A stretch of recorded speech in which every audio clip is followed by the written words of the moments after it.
Good morning दोस्तों, welcome to Sachin Study Tube. दोस्तों, आज मैं आपके लिए कोर्स 8 नॉलेज एंड करिकुलम से जो बीएड सेकेंड ईयर का कोर्स है जो जिसका मैं पार्ट 9 लाया हूँ। दोस्तों, आज मैं आपके लिए वाइगोस्की की ज्ञान निर्माण की प्रक्रिया के बारे में बताऊंगा कि वाइगोस्की ने ज्ञान निर्माण की प्रक्रिया में क्या क्या बताया है और ज्ञान के निर्माण की जो प्रक्रिया होती है कैसे होती है। तो चलिए दोस्तों, शुरुआत करते हैं पार्ट 9 को। वाइगोस्की का जो ज्ञान निर्माण प्रक्रिया है उसको सांस्कृतिक सिद्धांत भी कहते हैं। ठीक है, वाइगोस्की ने ज्ञान निर्माण को लेकर जो सिद्धांत दिए थे वो सामाजिक और सांस्कृतिक सिद्धांत के आधार पर दिया था। उनके अनुसार समाज एक कारक है जो ज्ञान निर्माण में सबसे महत्वपूर्ण कारक में से एक है। ठीक ना। उन्होंने कहा कि अंतःक्रिया के कारण ही बालक व्यवहार में, सोच में बदलाव आता है। ठीक है, जो उनका बदलाव आता है, ठीक है, कैसे आता है, वो है व्यवहार व सोच में बदलाव आने का कारण है क्या, अंतःक्रिया। बालक का संज्ञानात्मक विकास अन्य व्यक्तियों को से अंतर संबंध पर निर्भर करता है। ठीक है, कि जितना बालक वो बालक जो है किसी से अंतर संबंध बनाता है तो उतना ही वो ज़्यादा सीख पाता है।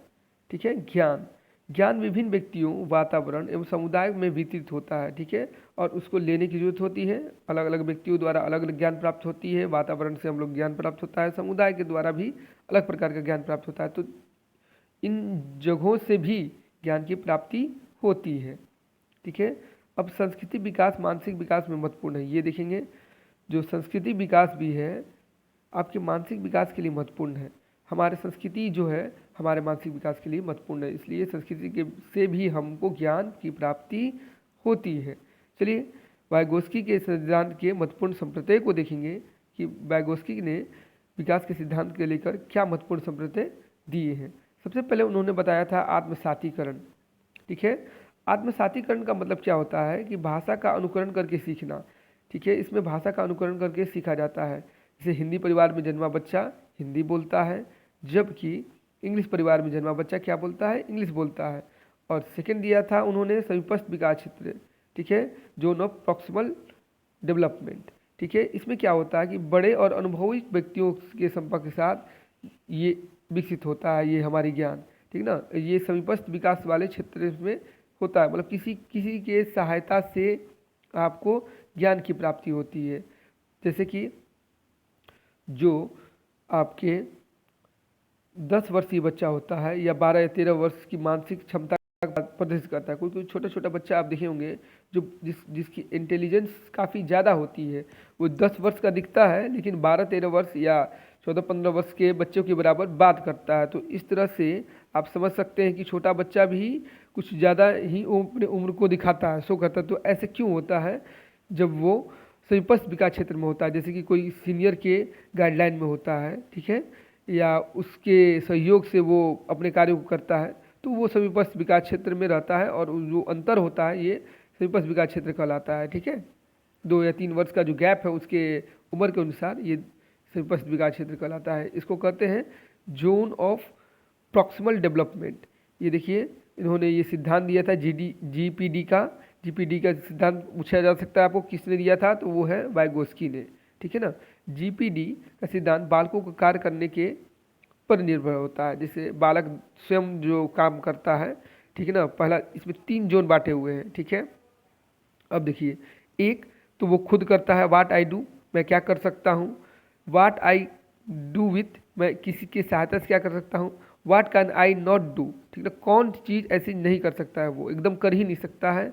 ठीक है, किसी की सहायता लेकर करता है और अपने आप से करता है, स्वयं करता है। तो जो आपके देख लीजिए कुछ चीज़ें हैं, लोअर लिमिट और हायर लिमिट। ठीक है ना, जब बच्चा स्वयं करता है तो लोअर लिमिट है, स्वयं कर दिया तो कोई बात नहीं है। लिमिट किसी की सहायता से करेगा तो हायर लिमिट है, और लोअर और हायर के बीच के अंतर ही जोन्स ऑफ प्रॉक्सिमल डेवलपमेंट कहलाता है। ठीक है, आप याद रखिएगा ये दोनों का अंतर क्या कहलाता है, जोन ऑफ प्रॉक्सिमल डेवलपमेंट।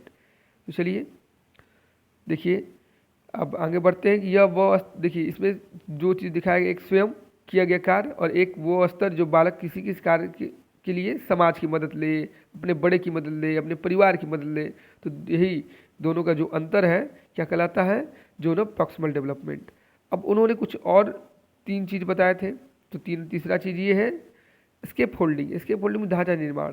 ढांचा निर्माण विकास में संभावित क्षेत्र में संबंधित प्रत्यय है, ठीक है ना।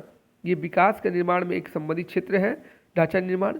तो ढांचा निर्माण तकनीक है, एक आप तकनीक कहिए उसको, जो सहायता के स्तर को परिवर्तित करती है। ये सहायता का एक सपोर्ट देता है, ठीक ना। ढांचा स्केप फोल्डिंग जो होता है एक सहायता देता है, एक सपोर्ट करता है, एक छोटा सा सहायता, जिसके कारण व्यक्ति बढ़ जाता है, ठीक है। ये सीखने एवं समस्या समाधान में दिया गया अस्थायी सहयोग है, ठीक है ना। इसको परमानेंट सहयोग नहीं कर सकते, अस्थायी, क्योंकि कुछ देर के लिए दिया जाता है, जिसको क्या कहता है, स्केप फोल्डिंग माना जाता है। उदाहरण के लिए अगर देखा जाए, यदि कोई तरह की समस्या है तो अधिक निर्देशन देने पड़ते हैं, ठीक है।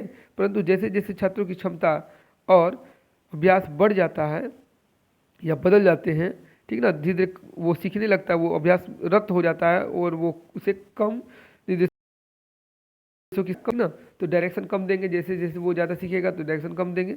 तो बच्चा ऐसे सिर्फ सपोर्टिंग के लिए जो काम करेगा, ठीक ना, और सपोर्टिंग से जो ज्ञान प्राप्त होगा उसको उसको ढांचा निर्माण में रखा जाएगा, यानी स्केप फोल्डिंग में रखा जाएगा। तो ठीक है दोस्तों, मैंने तीनों पार्ट आपको इसमें बता दिया।